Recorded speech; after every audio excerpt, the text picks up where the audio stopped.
Hi everyone, it's Kate and Michael here from the Jack and Josephine project, and we've got Josephine with us today because we're going to speak about the easing of lockdown.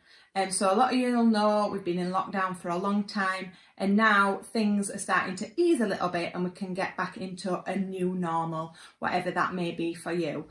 So me and Michael have been talking to both Jack and Josephine about how they can get back into the real world. Josephine is unfortunately feeling a little bit anxious and a little bit, well, it's stressing her out a little bit, to be honest, and she's not really sure how she's going to put herself back into them situations. So we thought that we'd share some tips with you that we're sharing with Josephine about easing yourself out of lockdown and back into a new routine. Yeah, Josephine's a little bit worried, like we said, and she's a little bit anxious. So we said the first thing that you need to understand is that you just need to take your time. There's no one pressuring you to do anything. You can take it at your own speed, and you don't need to feel like you're pressured into going anywhere or being in any place that you don't want to be. So that's the first thing. Don't feel pressured or rushed in anything. Just say to whoever you're living with, or if you've got care workers, just that you feel uncomfortable and that you're not happy with the situation. So that's tip number one. Perfect. And tip number two is ease yourself into it.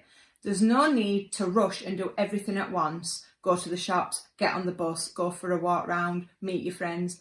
Just ease yourself into it. Maybe just do one thing first. So pick the thing that you think, I'm going to go to the shops today, even if that's just to pick up a bag full of stuff. But plan that and ease yourself into it. So the first thing you could do is maybe go and stand at your front door.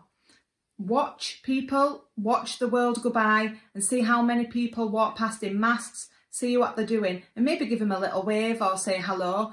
That'll help you just to understand what other people are doing. And if you're going for the bus, you could go and wait at the bus stop as well, just to see what it's like, because you might not have done that for a while. That could be another good tip.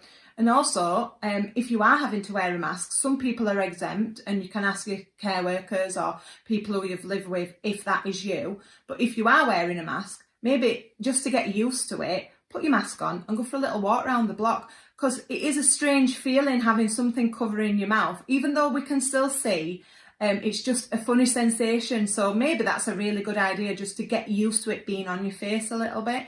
Josephine's made her own, and Jack and Josephine spent a bit of time looking on YouTube about little tips about how to make your own, so they could create their own patterns or whatever through different t-shirts, but there is other ones you can buy, so just have a little look, do a little bit of research and find something that just makes you happy. And the last tip is be prepared. That's the most important thing. So when you're going to go out, make sure you've got everything that you need with you when you're setting out from your front door. So whether that's, like Kate said, having your mask ready, making sure you've got your hand sanitizer with you, things like do they take cash, or does the bus driver now use contactless, all them things, so that you don't have to root through your bag and find the things at the bottom of your bag. Make sure you've got everything easy and prepared so that it's not difficult or makes you feel stressed or panicked. I have a bag, I've got like a handbag, so what I've done, which might be a really good tip for anybody who's got a bag, is I spent a bit of time just clearing it out, because there were things in there, because I've not needed a bag that I don't need anymore. So I've gone through, I've given it a good wipe down, and I've rearranged things and put things in a pocket that's a bit easier to get to. I know, Michael, you've got pockets and stuff, and you spent a bit of time looking at his coat pockets and where might be a good place, because there's nothing worse than getting panicked and having to root through everything.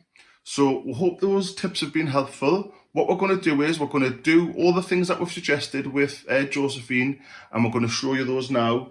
Hopefully it makes you feel a little bit more comfortable, and we hope that you've enjoyed this little video. Bye.